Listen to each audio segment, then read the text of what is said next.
Today I'm celebrating Australia Day, a country I feel I have a great affinity with, and I'm not celebrating this for any kind of political history of how Australia came into being, because um, it's not something I know enough about, and I feel that there's probably a great deal of debate as to whether or not that was a general good for the country itself. Clearly, Australia was inhabited by the Aboriginal people of Australia, who have lived in harmony with that land for, I think records suggest 40,000 years, which is incredible. And it's just unbelievable to see what's happened to the majority of Aboriginal people in Australia. It's heartbreaking. Most of their communities have been laid waste by alcohol and other drug abuse, which has been brought to them through Western culture. And yet it's an enormous country. There should have been more than enough room for everybody to be able to find their place within it. And in some respects, it's extremely sad what's happened to that country, which is so vast. I mean, I lived there for a year and saw such a tiny fraction of the place. You could travel Australia for many, many decades, I'm sure, and never have to visit the same place twice.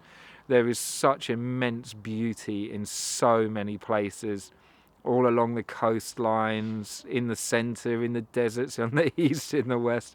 So many different landscapes. It's not surprising that it's really considered more of a continent than a country. I mean, I'm clearly referring to Australasia, but that includes only a handful of islands in that area surrounding the country.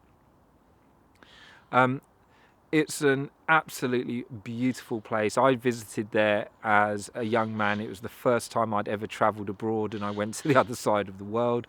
And the year I had there was, well, it had its ups and its downs. It wasn't wholly good. I had some very negative experiences whilst I was there, but the place itself just was something to behold. And the people that I met there were largely extremely positive about the life that they were living.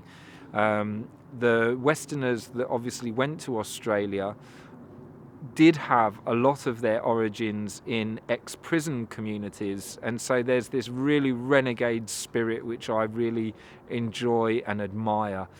Of course, the country of Australia has become very cosmopolitan in the last couple of hundred years, especially the last 100 years, and so that it represents all kinds of different people from all over the world, all sorts of different temperaments, and so it's become much more like what one might find in any Western European country.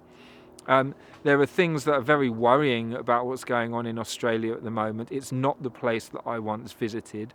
It's really bizarre that in such a freedom-loving country, totalitarianism has really snuck in recent years, and of course the lockdown restrictions over there were far more severe than anything we experienced in the UK. So my heart really goes out to the Australian people that I've maintained friendships with, because they've really had a struggle in recent years. The country is building itself back up, and it's kind of bizarre knowing the riches that are held within that continent, to see there's problems with the economy and, real struggles to create a sense of wealth for the people that live there, because the country is absolutely, I remember there was an enormous oil find that was discovered in the last 10 years or so. And as is the case in so many places, the bounty of wealth that resides in a place is so poorly distributed to the rest of the people that live there. It's clearly something that we're having to tackle with around the planet. But I wanted to take a moment today to give thanks for the extreme positivity that I was exposed to during a formative time in my life.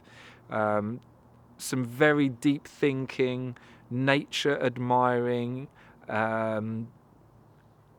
beautiful souls crossed my path. I was able to tour with some musicians that did beautiful things. I got to play in rainforests and on beaches, and to be able to witness waterfalls and tropical forest and encounters with bizarre creatures. It's such an absolutely enthralling place to be and to visit.